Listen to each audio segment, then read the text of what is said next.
Hello, ladies and gents. It's Justin Johnson on the module A25, Block 2, Confidence and Crisis 1840s 1880, edited by Loftus. 1 Unit 13, City, Disease and Health, page 294. There is dangerous pressure in the main channels and morbid disturbance of the current, in all causing daily stoppages of vital functions. While cities were metaphorically sick, urban residents were literally ill. From the 1820s, residents of cities regularly experienced epidemics of fever, which would now be diagnosed as a typhus or typhoid, smallpox, measles, and other infectious diseases. In addition, there were high levels of endemic disease. Illnesses present all the time within the population, such as tuberculosis or bronchitis. These diseases were familiar, but in 1831-32, United Kingdom suffered its first visitisation of Asiatic cholera. Cholera was endemic in India, but from the early 19th century, disease spread across Europe and America in a series of pandemics, reaching Britain 1831 to 1848, 1853, and 1866. Cholera was unfamiliar and terrifying. The one set was sudden. People could wake up well and dead by nightfall. And it caused violent symptoms, including acute vomiting, diarrhea, and muscle spasms. Doctors were helpless. None of their remedies alleviated or cured cholera. While all urban residents suffered from disease, the poor suffered most. Henry Mayhew, Description of Jacob's Island, London, 1849. A medical gentleman, low life in Victor and Edinburgh, located at the end of the unit. These are extracts from the writings of a journalist and the anonymous medical practitioner whom you encountered in the Excise 13.1, respectively. What do authors suggest is the illness of in slums? Both authors links disease to filth and especially to the air. Mayhew graphically describes the filthy conditions and how these give off gases that poison the residents, producing a variety of symptoms as well as generally undermining their health. When we read 13.3, suggests that filth and lack of ventilation, so a lack of fresh air, produce fever. The theory that dirt and disease were closely linked was widely held in the first half of the 19th century. Most medical practitioners believed that some diseases, including fever and cholera, were generated or spread in a filthy conditions, rotting organic matter, such as urban refuse, produced miasma or bad air, which in turn produced illnesses in those exposed to the air. However, other diseases such as smallpox were thought to be contagious.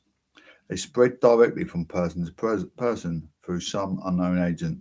There was considerable debate and disease causation. A very few commentators, most famously Florence Nightingale, were convinced that all disease arose from filth, but most medical practitioners recognized the spectrum of causation, which some diseases spread through infection and others generated by the environment.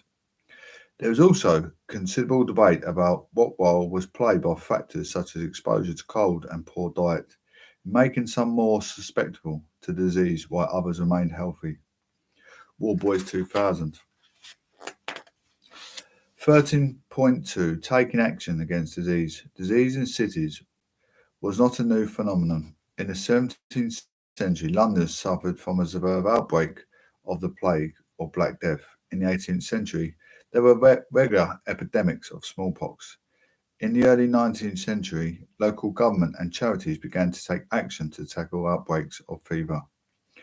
While charities organised temporary hospitals to care for the sick and distributed food and clothing, local government bodies cleaned up the urban environment, targeting the organic waste that they were believed to generate the miasma responsible for the disease. When Asiatic cholera threatened 1831, the government set up a board of health to oversee local actions. It advised that local boards should be established in all towns and cities, which should organise efforts to remove accumulations of filth, record all cholera cases and provide free care to the poor in their own homes or in hospitals in 1983. These efforts were temporary. When cholera disappeared, the local and central boards of health were disbanded and the facilities to deal with the cholera was dismantled. Medical care in Victorian Britain. In the mid 19th century, medical care was provided by family members, general practitioners, and physicians. Access to care depended on the ability to pay. The wealthy could afford to consult more than one practitioner and buy expensive medicines. The poor had to rely on self prescribed, over the counter remedies, although a fortunate few gained admission to charity hospitals and dispensaries. There they received good quality care from skilled practitioners, but often had to serve as teaching material for medical students. In the 1840s, concerns over high levels of disease and mortality in cities forced Parliament to consider the problem afresh. In the summer of 1848, Parliament passed the Public Health Act of England and Wales, creating the General Board of Health, the first government agency responsible for health issues and giving local authorities a range of powers aimed at reducing levels of disease within their area. This was a major new initiative and raised the question of why the state agreed to take on this new responsibility, especially because, as you know from the unit of the Age of Capes and the Great Exhibition of 1851, the government was keen to promote a culture of self-help, voluntarism, and minimal interference. In the past, historians pointed to the arrival of cholera as the trigger for action. Whereas outbreaks of fever affected communities on a regular basis, cholera was strange and frightening and it swept over large parts of the country, causing many deaths. Around 32,000 people died in the 1831-32 outbreak. There was a second cholera outbreak in 1848 to 49, but it came after the Public Health Act. The bill was first presented to Parliament in February 1848, and the first death from cholera was recorded in September. So cholera was a disease that demanded a greater response than other epidemics. A second view is that Public Health Act was a response to rising and increasing intolerable levels of dirt in cities, which in turn cause disease.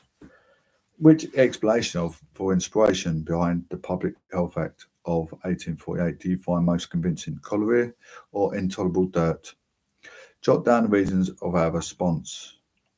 It is hard to see that a cholera outbreak in 1831-32 could have been a major driver for legislation passed in 1848, as there was such a long gap between the two events.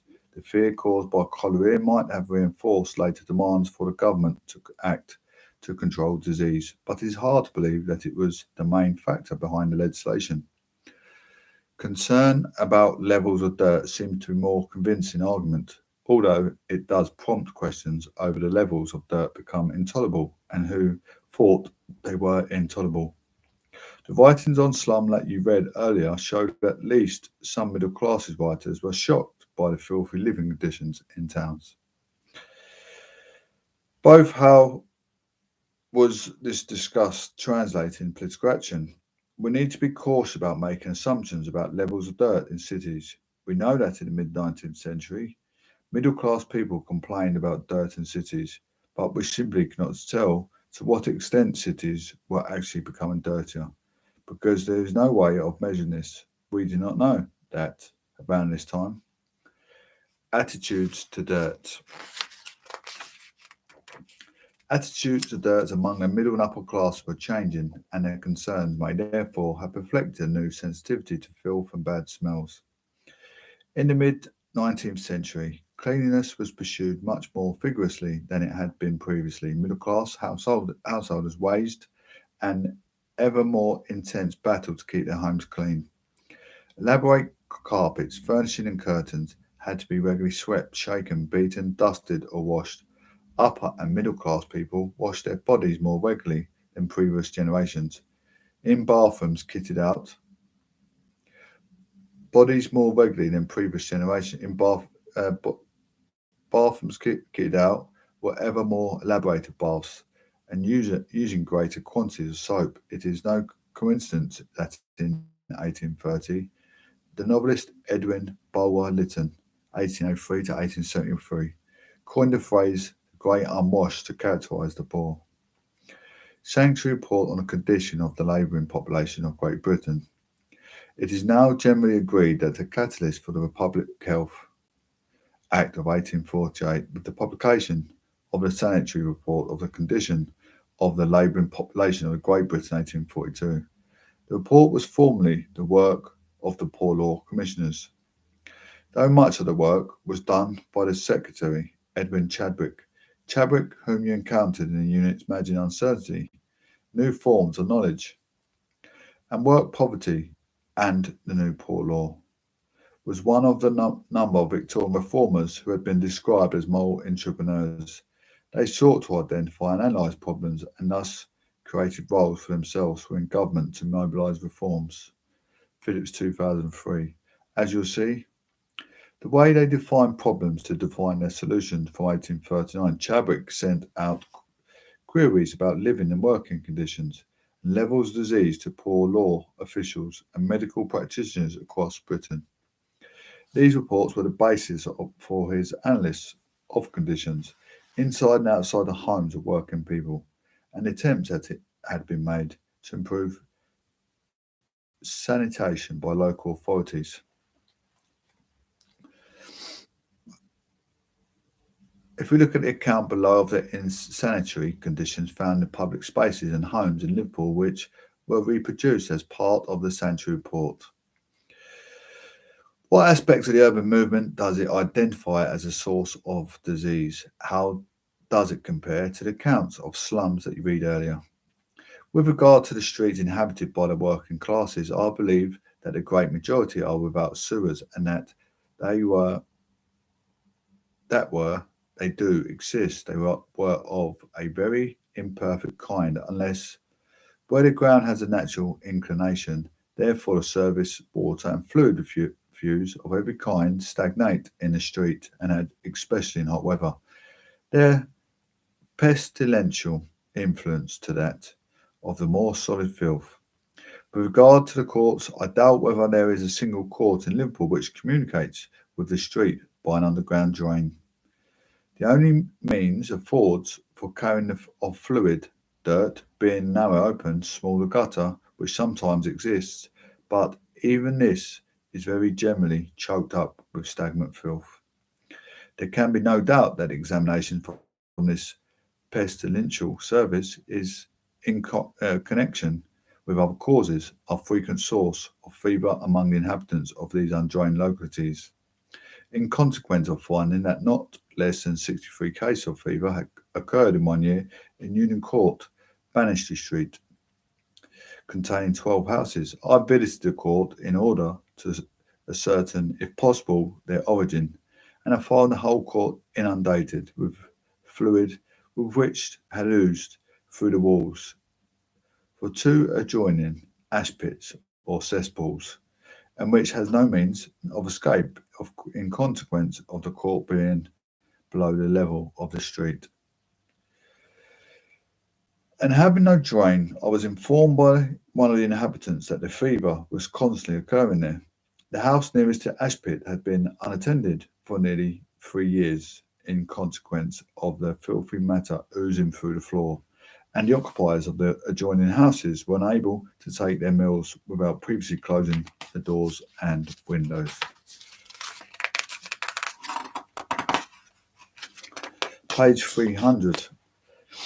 The account focuses on the adequate provision of drains and sewers in residential areas. As a result, filth and mud are present and around homes contaminated with material from the ash pits and cesspools, where household waste and human excrement were stored.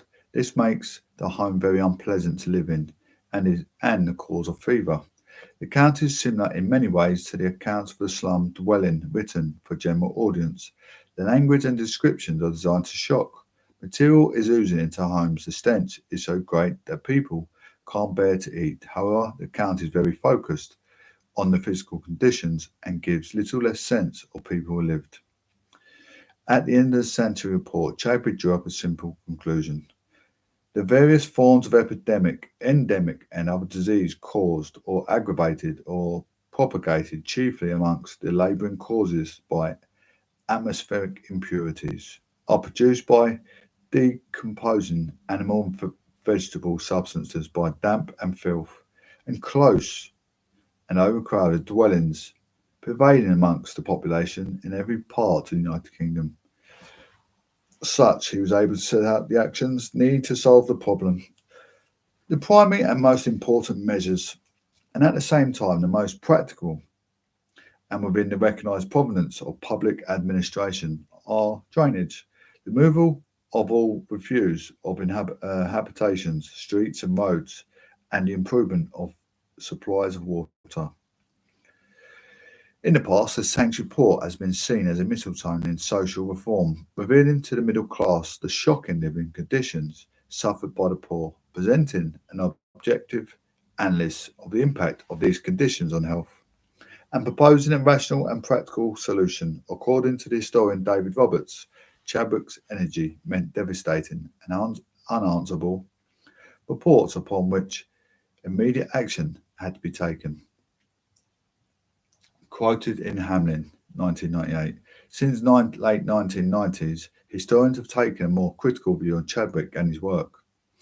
1998, Christopher Hamlin published a major study of the Sanctuary Report, arguing that Chadwick's approach to the issue was informed by the role as a secretary to the Poor Law Commissioners, who, as you know, in Unit 10, were responsible for administering the poor law. By the early 1840s, there was a good deal of concern about the cost of poor law, including the amounts spent on treating sick paupers. Poor law medical officers often prescribed food and fuel, as well as medicines, for the sick poor. This ran directly counter to the fundamental principle of the poor law, that the bare minimum relief should be offered in order to discourage applicants for assistance. In the Sanctuary Report, Chadwick sought to prove that there was no point in giving food, fuel, or clothing to the sick poor. That would not help them to recover from or avoid disease, as this was a consequence of environmental conditions. As Chadwick declared in the report, high prosperity in respect to employment and wages, and various and abundant food, have affordable the labouring classes no exceptions from attacks of epidemic disease, which have been as frequent as are fatal in periods of commercial and manufacturing prosperity as in any others. Finn, 1965. Preventing disease was therefore, in Chadwick's view, not the job of the poor law. It should be the responsibility of dedicated central and local government agencies, Hamlin 1998. The Sanctuary Report was not intended to be an objective argument about how best to deal with insanitary conditions. Rather, it was meant to prove the assumption of insanitary conditions where the primary cause of oil among the general population. The evidence presented in the report was sent in response to requests for information on diseases associated with defective living accommodation. Thus, it was not surprising that the evidence collected confirmed a connection between dirt and disease. Chadwick made no effort to test his assumption by exploring the role of other factors. Contagion, poverty, inadequate diet, or exposure to cold. That might have made some groups more likely to become ill. 13.3 General Government Public Health Policy. Accepting that there was a problem with high levels of disease and mortality within the population, especially those living in cities, was only the first step. The next issue was how to reduce level of illness. This involved medical challenges to devise strategies that were both effective and practical in reducing levels of disease, but also political changes At the start of the century, government was reluctant to take responsibility for the health of the population of in my permanent way. In the 1810s, bills to control smallpox had been thrown out, with MPs arguing that this was simply not a legitimate role for the government. Brunton, 2008, but the second quarter of the 19th century, opinion had shifted sufficiently for Parliament to set up a temporary agency to oversee local responses to the first epidemic of cholera and, in 1840, to pass legislation offering free vaccination against smallpox to all children in England and Wales. However, action to deal with health across the whole population was a more significant step. In the 1840s, a number of bills inspired by the Sanctuary Report were rejected by Parliament, and it was not until 1848 that the bill was finally passed. In the debates on the various bills in the 1840s, MPs generally accepted that the state should act as a guarantor of health, but there were fundamental divisions about the administration of public health reforms. What role should existing local authorities take? Should they give up some of their existing powers? The new local boards of health, what powers should be given in a new central government agency? As a result, the Public Health Act 1848 was a relatively limited piece of legislation. It broke new ground by creating the first permanent government agency dedicated to public health, the General Board of Health (GBH).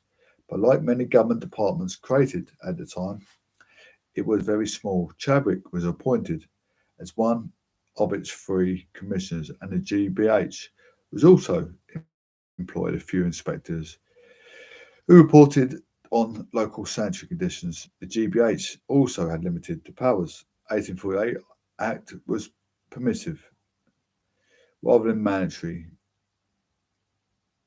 Granting powers, 1848 Act were permissive rather than mandatory, granting improvements. Only in towns with unusually high morality could GBH force the authorities to undertake sanitary reform, and in practice these powers were rarely used.